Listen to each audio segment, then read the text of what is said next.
അപ്പോൾ ഗൈസ് നമ്മൾ വയനാട് വന്നു. വയനാട് നിന്ന് എന്നൂരെന്ന് പറഞ്ഞിട്ടൊരു സ്ഥലമുണ്ട്. എന്നൂരെന്ന് പറഞ്ഞ ആദിവാസി ഊരാണ്. നമ്മളിവിടെ വണ്ടി പാർക്ക് ചെയ്തുകൊണ്ടോ. ഇവിടെ ഭയങ്കര മഴയാണ്. മഴയായിട്ട് നമുക്ക് കൃത്യമായിട്ടൊന്നും കാണാനൊന്നും പറ്റുന്നില്ല. ശരിയല്ലേ? ഭയങ്കര മഴ, സൂപ്പർ മഴയാണ്. അപ്പോൾ നമുക്ക് കൃത്യമായിട്ട് കാണാനൊന്നുള്ള ഒരു ചാൻസ് ഇല്ല. അപ്പോൾ നമ്മൾ എന്നൂർ എന്ന് പറഞ്ഞാൽ ഇവിടെ നമുക്ക് ജീപ്പിന് ആദിവാസി ഊരിലേക്ക് കൊണ്ടുവന്നാണ് പറഞ്ഞത്. അപ്പോൾ ആദിവാസികളുടെ ആ ഒരു ലൈഫ് സ്റ്റൈലും കാര്യങ്ങളൊക്കെ ഒന്ന് കാണുന്നതിന് വേണ്ടിയുള്ളൊരു ക്രമീകരണമാണ് ഇവിടെ കൊടുത്തിരിക്കുന്നത്. ഒത്തിരി വണ്ടികളോട് പാർക്ക് ചെയ്തിട്ടുണ്ട്. 50 രൂപയാണ് പാർക്കിംഗ് ചാർജ് വരുന്നത്. മഴയാണെങ്കിൽ ആളുകളുണ്ട്. നമ്മളിപ്പോൾ മഴയൊന്നും തോരാൻ വെയിറ്റ് ചെയ്യണം. അതിനുശേഷം ഇവിടെ ജീപ്പിന് നമ്മളെ അങ്ങോട്ട് ആദിവാസി ഊരിലേക്ക് 2 കിലോമീറ്ററോ 4 കിലോമീറ്ററോ ഉണ്ടെന്ന് പറഞ്ഞ് നമ്മളങ്ങോട്ട് പോകും അത് കാണാനായിട്ട്. അപ്പോൾ അതിൻ്റെ വിശേഷങ്ങളിലേക്ക് നമുക്ക് പോകാം. ഇവിടുന്ന് ടിക്കറ്റ് എടുക്കണം കേട്ടോ. നമുക്ക് പോകണ്ട പാർക്കിങ്ങിന് നമുക്ക് 50 രൂപ കൊടുക്കണം. അത് കൂടാതെ അകത്തേക്ക് പ്രവേശിക്കുന്ന വേറെ ടിക്കറ്റ് ഉണ്ട്. അപ്പോൾ ഇതിൻ്റെ അകത്തേക്കുള്ള എൻട്രി ഫീ എത്രയാണ്? എൻട്രി ഫീ 50 രൂപ ജീപ്പിന്. വണ്ടിക്ക് 50 രൂപ, അല്ലാതെ വ്യക്തിക്ക് ഒരാൾക്ക് 90 രൂപ വെച്ചല്ലേ? മൊത്തം അല്ലല്ല, 40 രൂപ വണ്ടിക്ക്, 50 രൂപ എൻട്രി.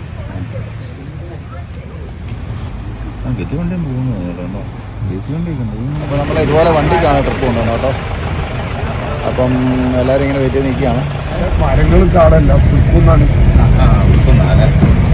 പണ്ട് പോലെ ഉണ്ടായിരുന്ന ഒരു ഊര് തന്നെയാണോ? മോഡൽ വില്ലേജ് ഒക്കെ ഉണ്ട്.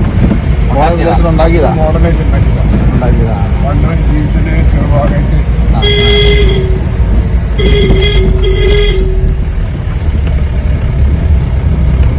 അതിനുവേണ്ടി തന്നെ ഈ റോഡൊക്കെ എങ്ങനെ പോണതല്ലേ?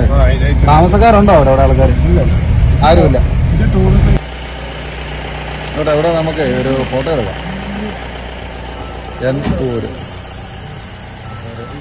ഇതൊരു ഗോത്ര വർഗത്തിന്റെ ഒരു ജീവിതശൈലിയിൽ ഇവരൊരു വില്ലേജ് പണിതിരിക്കുന്നതാണ് കേട്ടോ. ടൂറിസത്തിന് വേണ്ടിയിട്ട് സർക്കാർ പണിതിരിക്കുന്ന ഒരു സംഭവമാണ് വയനാട്ടിലുള്ള ഊരെന്ന് പറയുന്നത്.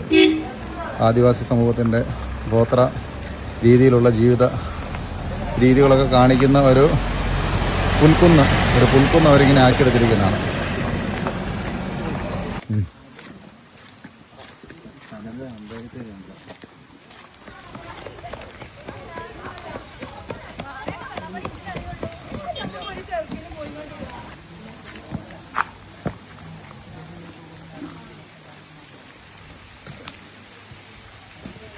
ഇതേവട്ടെ ഇങ്ങനെ കാണിക്കുന്നപ്പാ. ഇത് ഇവിടെ നമ്മൾ കയറി വന്നു തോന്നുന്നു.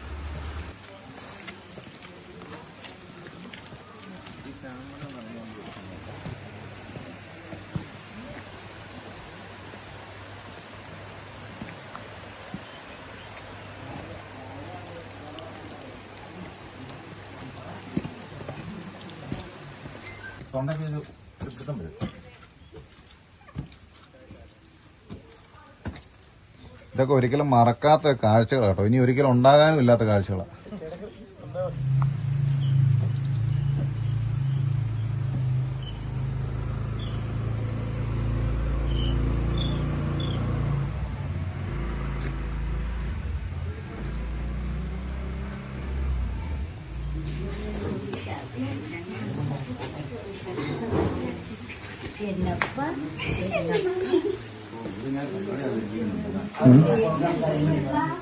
എന്നാ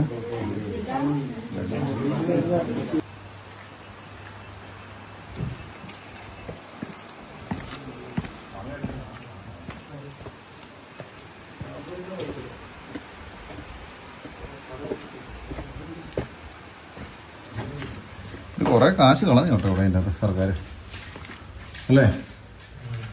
ഓരോ ഗോത്രവിഭാഗത്തിൽപ്പെട്ട ആൾക്കാരുടെ കഥകളാണ് കേട്ടോ. അവരെ വീടും ഓരോ ഗോത്രത്തിൽപ്പെട്ട ആൾക്കാരെ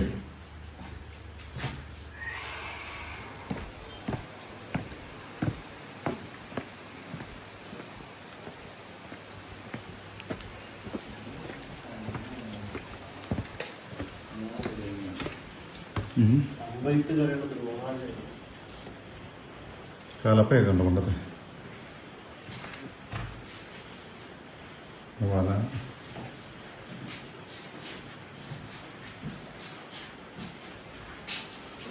വരുവാ ആണോ? നല്ല രസമുണ്ടല്ലേ?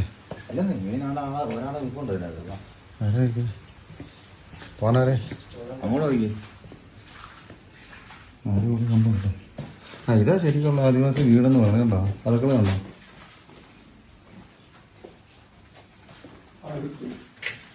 ഉറി ഉണ്ടോ? ഇതാണ് അടുപ്പ്. തൊട്ടില്ലേ ഉറി. അന്നത്തെ കാലത്തെ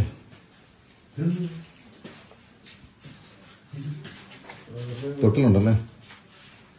തൊട്ടിലുണ്ട്, ഉറിയുണ്ട്, മുറമുണ്ട്.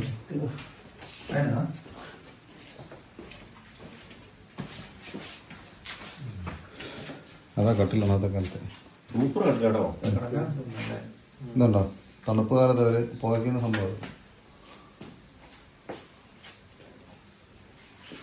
ഒന്നും പറയാനില്ല. ഇത് കണ്ടില്ല.